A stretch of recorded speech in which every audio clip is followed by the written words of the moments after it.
پھر اسی طرح موت کے بعد حسرت کرنے والوں کے بارے میں اللہ تعالیٰ نے ذکر کیا کہ کچھ لوگ ہوں گے جو موت کے بعد حسرت کریں گے، کاش ہم واپس چلے جائیں، لیکن وہ واپسی کا وقت نہیں ہوگا، اس وقت انہیں کوئی یعنی مددگار نہیں ملے گا۔ اللہ فرماتے ہیں جب سور پھونکا جائے گا تو کوئی کسی کے کام نہیں آئے گا، حتیٰ کہ ماں جو ہے وہ بھی اپنے بچوں کو دودھ پلاتے بچوں کو چھوڑ دے گی، یعنی اس طرح کی صورتحال بن چکی ہوگی۔ تو اللہ تعالیٰ فرماتے ہیں اس دن جو ہے وہ ہر بندے کو اس کا اجر ملے گا عمل کا۔ اہل جہنم جو ہیں وہ دردناک عذاب کی کیفیات یہاں پر اللہ تعالیٰ نے ان کی بیان کی ہیں۔ وہ اپنے جرم کا اعتراف کریں گے کہ ہم نے اللہ کا کہنا نہیں مانا، انبیاء کا کہنا نہیں مانا، اور پھر اللہ سے معافی مانگیں گے، اپیل کریں گے کہ یا اللہ ہمیں ایک بار واپس بھیج دو، ایک بار نکال دو، ساری زندگی جو ہے وہ تیرے سامنے سر رکھ کے گزار دیں گے، لیکن تب ان کو موقع نہیں دیا جائے گا۔ پھر اسی طرح اللہ تعالیٰ فرمائیں گے کہ اب اس جہنم میں رہو، دنیا میں میرا اور میرے نبیوں کا تم نے انکار کیا تھا۔ آخر میں اللہ تعالیٰ فرماتے ہیں افحسبتم انما خلقناکم عبثا وانکم الینا لا ترجعون، کیا تم نے گمان کر رکھا تھا کہ تم بے مقصد ہی پیدا کیے گئے ہو؟ وہ سچا بادشاہ رب ہے، اسی کی عبادت کرنے کا تمہیں کہا گیا تھا، اور کافر لوگ جو ہیں وہ فلاح نہیں پائیں گے۔ پھر آگے سورہ نور شروع ہو رہی ہے۔ اس میں سب سے پہلے تو ذکر ہے زانیہ مرد اور زانیہ عورت کی سزا کے حوالے سے کہ زانیہ مرد اور زانیہ عورت کو ہر ایک کو 100 کوڑے لگائے جائیں اور لوگوں کے سامنے لگائے جائیں اور کوئی رحم نہ کیا جائے۔ یہ غیر شادی شدہ کے لیے حکم ہے،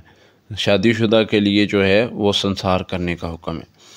پھر اسی طرح اللہ فرماتے ہیں بد کردار، زنا کرنے والے، زنا کرنے والیاں جو ہیں وہ ایمان والوں کے لیے یہ جو ہے وہ ان سے نکاح کرنا حرام کر دیا گیا ہے۔ یہ آیت نمبر 3 ہے، یعنی روک دیا گیا ہے ایمان والوں کو کہ زانیہ مرد سے یا زانیہ عورت سے جو ہے وہ مومنین نکاح نہ کریں۔ پھر اسی طرح پاک دامن عورت پر جو الزام لگاتا ہے اس کی یعنی وہ کسی پر الزام لگاتا ہے، تہمت لگاتا ہے، وہ اس کو جو ہے وہ کر نہیں پاتا، پروف نہیں دے پاتا، گواہ نہیں لے کر آ پاتا، تو اس پر 80 کوڑے جو ہیں وہ اس کو لگائے جائیں گے۔ پھر اسی طرح اگر خامد اپنی بیوی پر بہتان لگاتا ہے، یعنی اب خامد اگر اپنی بیوی کو دیکھ لیتا ہے کسی ایسی حالت میں، وہ اس وقت وہاں پر گواہ تو نہیں لا سکتا، تو شریعت نے اس پر حکم یہ لگایا ہے کہ وہ 4 بار اللہ کی قسم اٹھائے گا اور 5ویں بار یہ کہے گا کہ میں نے 4 بار اللہ کی قسم اٹھا کے کہے گا کہ میں نے اس کو اس حالت میں دیکھا، یا میں نے اس کو گناہ کرتے دیکھا، یا میرا بچہ نہیں ہے اس کے پیٹ میں، اس طرح کچھ بھی جو 5ویں بار کہے گا کہ اگر میں جھوٹ بول رہا ہوں تو مجھ پر اللہ کی لعنت ہو، تو پھر اس کی یہ گواہوں کی ضرورت نہیں ہوگی۔ خامد اور بیوی کا جو معاملہ ہے وہ اس طرح اس کا فیصلہ کیا جائے گا۔ اور ہاں اگر عورت اپنی صفائی دے رہی ہو، وہ بھی اسی طرح 4 قسمیں اٹھائے گی اللہ پر، اور 5ویں بار کہے گی کہ اگر میں جھوٹی ہوں مجھ پر اللہ کی لعنت ہو۔ اس کو لعان کہا جاتا ہے، یعنی اس سے علیحدگی بھی ہو جاتی ہے۔ پھر اسی طرح آگے سیدہ سورۃ نور کی آیت نمبر 11 میں سیدہ عائشہ پر جو بہتان لگایا گیا تھا اس کے بارے میں اللہ تعالیٰ نے فرمایا ہے، اللہ تعالیٰ نے بتایا ہے کہ جب وہ بہتان لگانے والوں نے بہتان لگایا تھا تو کیونکہ وہ معروف واقعہ ہے، سیدہ عائشہ نبی صلی اللہ علیہ وسلم سفر سے آ رہے تھے، سیدہ اونٹ پر جو بھی بنائی گئی جگہ تھی اس پر سوار تھی، ڈولی ٹائپ تھی، تو جب ایک جگہ پر پڑاؤ کیا اور ڈولی کو اتار کر نیچے رکھ دیا، سیدہ قضائے حاجت کے لیے گئی ہیں تو واپس آئی ہیں، پھر دوبارہ ہار ان کا موجود نہیں تھا، اس کو ڈھونڈنے کے لیے گئی ہیں، تو پیچھے سے قافلہ نکل گیا تھا، تو سیدہ نے سوچا کہ میں اگر قافلے کے پیچھے بھاگوں گی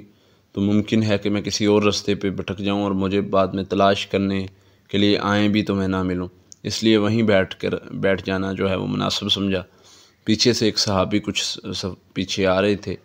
انہوں نے سیدہ کو ساتھ لیا اور پہنچ گئے، تو مشرکین نے دیکھا، منافقوں نے دیکھا، انہوں نے جو ہے وہ بہتان لگا دیا، نعوذ باللہ، جو بھی خباثت تھی ان کے ذہنوں میں،